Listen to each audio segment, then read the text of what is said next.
السلام علیکم ورحمۃ اللہ وبرکاتہ۔ ایک واقعہ ہے عقل مند غریب کسان۔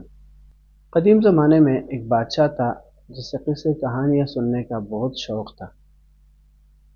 ایک دن اسے شرارت سوجی اور اس نے پورے ملک میں منادی کروا دی کہ جو شخص دربار میں آ کر ایسا جھوٹ بولے گا جس پر میں خود پکار اٹھوں کہ یہ جھوٹ ہے، اسے انعام میں ایک بڑا تیلا سونے کے سکوں کا دیا جائے گا۔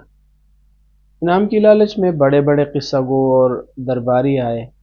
ایک نے کہا، جہاں پناہ، میں نے ایک ایسا مرغ دیکھا ہے جو ہاتھی کو اٹھا کر اڑ گیا تھا۔ بادشاہ مسکرا کر بولا، ہو سکتا ہے، قدرت کی قدرت ہے، یہ سچ ہو سکتا ہے۔ دوسرا بولا، بادشاہ سلامت، میں نے ایک بار سمندر میں آگ لگی دیکھی جس میں مچھلیاں پکوڑے بن کر باہر آ رہی تھی۔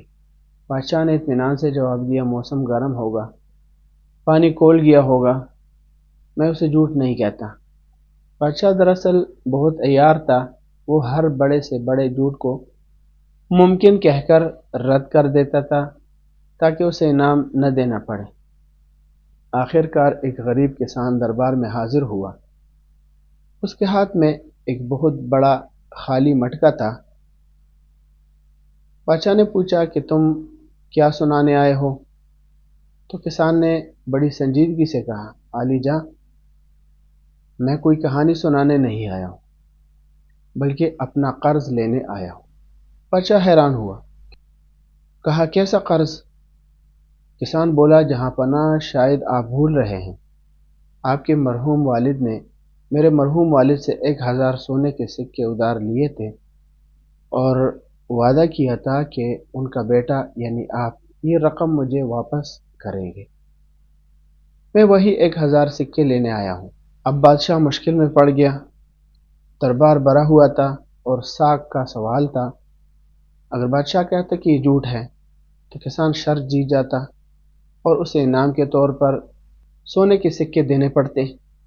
اگر بادشاہ کہتا کہ یہ سچ ہے تو اسے بطور قرض کسان کو 1000 سونے کے سکے ادا کرنے پڑتے۔ بادشاہ کسان کی عقل مندی دیکھ کر دھنگ رہ گیا اور مسکراتے ہوئے بولا، تم جیت گئے، تمہاری عقل مندی تمہارے جھوٹ سے زیادہ بڑی ہے۔ بادشاہ نے اسے انعام دے کر رخصت کیا۔ اب اس واقعے میں سبق کیا ہے؟ سبق یہ ہے کہ عقل مند انسان وہ ہے جو اپنی بات کو ایسے طریقے سے پیش کرے کہ سامنے والا اسے رد نہ کر سکے۔ اس کا مطلب یہ نہیں ہے کہ بندہ جھوٹ بولے، لیکن یہ تو سبق کے طور پر میں نے آپ کے سامنے ایک فرضی واقعہ پیش کیا۔ جھوٹ سے بچنا فرض ہے، لازمی ہے، لہٰذا ہمیں ہر حال میں سچ بولنا چاہیے، وما علینا الا البلاغ۔